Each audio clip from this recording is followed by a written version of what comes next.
प्रिय मित्रों, पुराणों में कथा आता है कि चक्रवर्ती सम्राट बलि ने जबरदस्ती इंद्रासन पर आधिपत्य जमाकर स्वर्ग से इंद्र को पदच्युत कर दिया। इंद्र ने भगवान से निवेदन किया कि कृपा करके आप मेरा स्वर्ग का राज्य दिलवा दीजिए। भगवान का वामन अवतार होता है। वामन भगवान उपेंद्र के नाम से इंद्र के छोटे भाई के रूप में जाने जाते हैं। लक्ष्मण जी राम जी के छोटे भाई हैं और इंद्र बड़े भाई। इंद्र विषयी हैं और लक्ष्मण जी वैराग्य हैं। विषयी चाहता है कि आप मेरे पीछे पीछे चले आइए, जो जो मेरी इच्छा हो उसको पूरा कीजिए, जबकि वैराग्य कहता है कि आप ही सर्वोपरि हैं। आ जाता है कि भगवान बलि की यज्ञशाला में बलि को छलने के लिए वामन रूप में आए। देखा जाए तो कौन छला गया, बलि या इंद्र?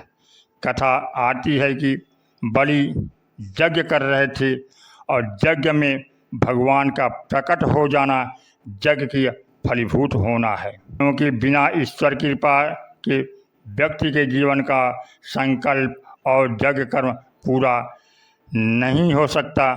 बलि ने तो नहीं पहचान पाया, लेकिन शुक्राचार्य ने पहचान लिया।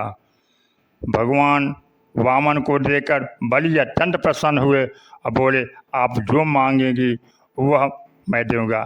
शुक्राचार्य जी ने बलि का हाथ दबा दिया और कहा, एकांत में चलिए, आपसे कुछ बात करनी है। शुक्राचार्य जी ने बलि से पूछा कि तुम जानते हो यह ब्रह्मचारी के रूप में कौन आया है? बलि ने कहा कि महाराज, मैं तो नहीं पहचानता। शुक्राचार्य बोले, ये साक्षात भगवान हैं। बलि तो गदगद हो गया, भगवान यज्ञ में पधारे हैं। शुक्राचार्य ने कहा, प्रसन्न मत हो, अरे मूर्ख, ये तुम्हारी सारी संपत्ति छीनने आए हुए हैं। तू लौट और जाकर कह दे कि मैं आपको नहीं दूंगा। विचार कीजिए, गुरु से भूल हो रही है पर शिष्य अपनी जगह पर सही दिशा में है, क्योंकि बलि तो प्रहलाद के पौत्र थे। इंद्र का जीत लेना उनकी दैत्यवृत्ति थी, पर इंद्र को जीतने के पश्चात भी भक्त प्रहलाद के पौत्र होने का जो दिव्य संस्कार है वह बलि में है। बलि महाराज ने कहा, गुरुदेव, मैं तो उन्हें बिना पहचाने ही देने के लिए कह रहा था, और जब भगवान ही लेने के लिए आए हुए हैं तब तो मैं ज़रूर दूंगा। उसने कहा, गुरुजी, यह तो सोचिए, भगवान को मांग करके लेने की क्या आवश्यकता है? वे चाहें तो छीन के भी ले सकते हैं। यह तो उनकी कृपा है कि मुझको दानी की उपाधि दिलाने के लिए आए हुए हैं, इसलिए इससे बढ़कर के जीवन में सुअवसर नहीं मिलेगा। शुक्राचार्य बड़े क्रुद्ध हुए और क्रोध में आकर के बलि को शाप दे दिया कि जा, तेरी सारी संपत्ति नष्ट हो जाए। बलि मुस्कराने लगा, बोला, गुरुदेव, देख लीजिए ईश्वर का संकल्प। अंत में ईश्वर संपत्ति छीनने आया, आप बचाने चले थे, लेकिन आपके मुंह से भी साफ निकला तो यही निकला कि तेरी सारी संपत्ति नष्ट हो जाए। ईश्वर कोई कार्य कराना चाहता है तो उसका संकल्प रोका नहीं जा सकता। बलि ने वामन भगवान से कहा कि मांगिए। भगवान ने कहा, 3 पग भूमि दो। बलि ने कहा, इतना कम? भगवान ने कहा, पहले इतना तो दे दो। और जब भगवान ब्रह्मांड को नापने लगे तो अपना चरण जो है वह आकाश की ओर बढ़ाया।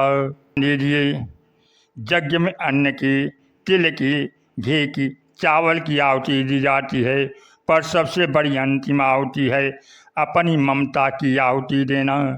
पहले वस्तु की आहुति। वस्तु की आहुति का महत्व नहीं है, महत्व है जिस वस्तु में अभी तक हमारी ममता जुड़ी हुई थी कि अन्न मेरा है, चावल मेरा है, ये तिल मेरा है।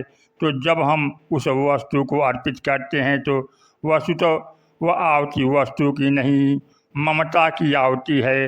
अब ममता की आहुति के पश्चात एक ही डर है कि अपनी वस्तु को जब व्यक्ति यज्ञ कुंड में डाले तो कहीं ऐसा ना हो कि व्यक्ति की ममता तो कम हो पर अहमता बढ़ जाए। अहमता बढ़ जाए माने मैं कितना महान हूँ, मैं इतनी ममता छोड़ दी। इसलिए अंतिम आहुति ये जो है पहले यज्ञ के द्वारा वस्तुओं की ममता की और ममता के पश्चात फिर अहमता की। जब जब यज्ञ में आहुति दी जाती है तब यज्ञ पूर्ण होता है और वहीं पर व्यक्ति के अंतःकरण में समर्पण की सच्ची वृत्ति उत्पन्न होती है।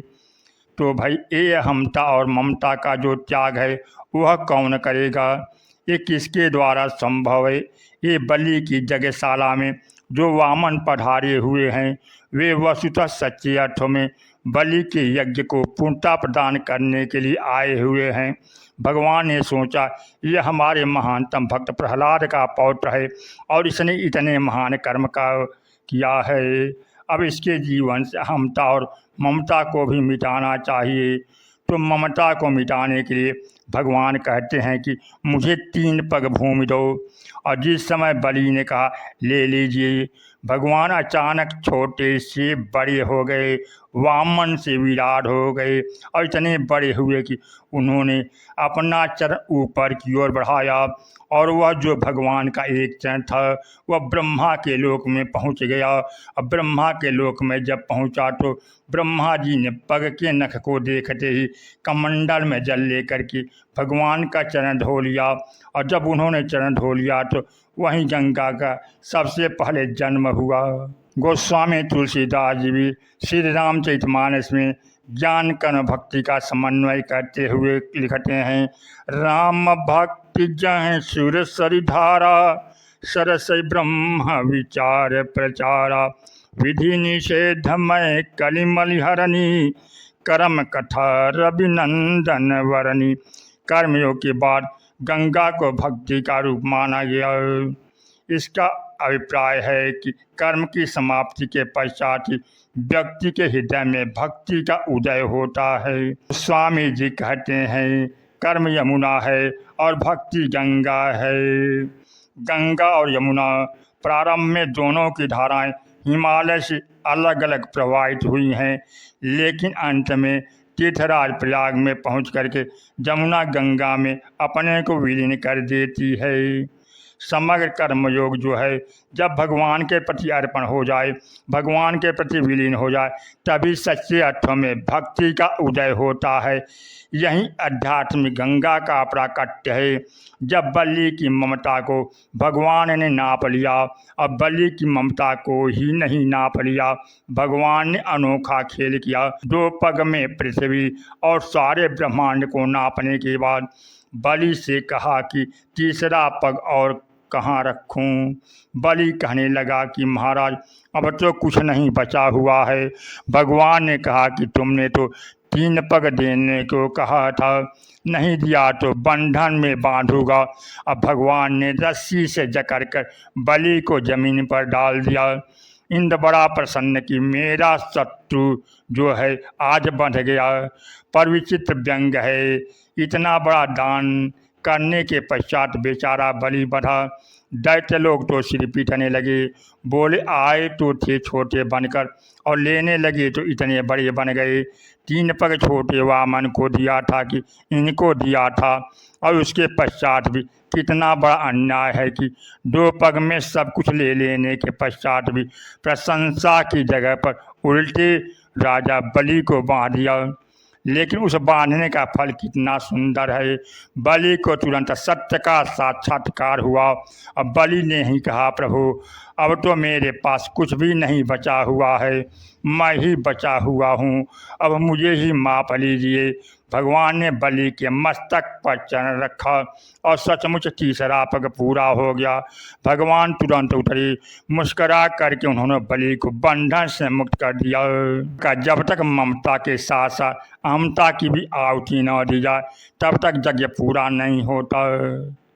भगवान ने कहा तुम्हारी ममता भी चली गई, तुम्हारी अहमता भी चली गई, इसलिए तुम्हारा जग सच्चे अर्थों में पूर्ण हुआ। अब भगवान ने बंटवारा कितना सुंदर किया।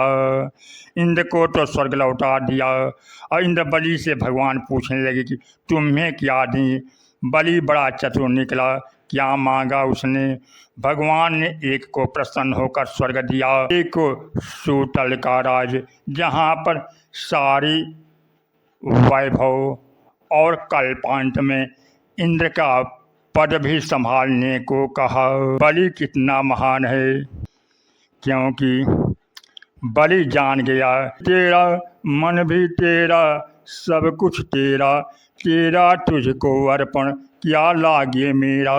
सब कुछ आपका है पर आप स्वयं मेरे हैं।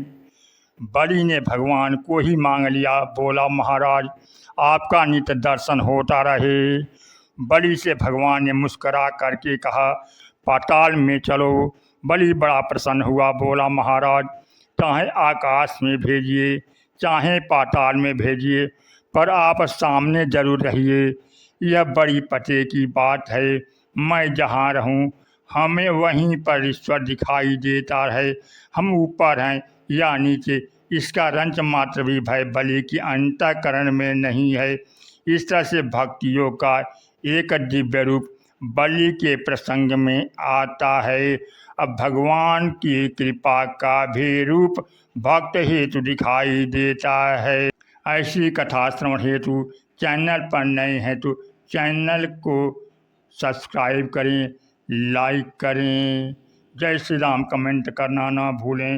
रामचरितमित सागर था न पावहीं कोई, संतंग संग जो सुने तुम्हें सुनाओ सो। सियावर रामचंद्र की जय।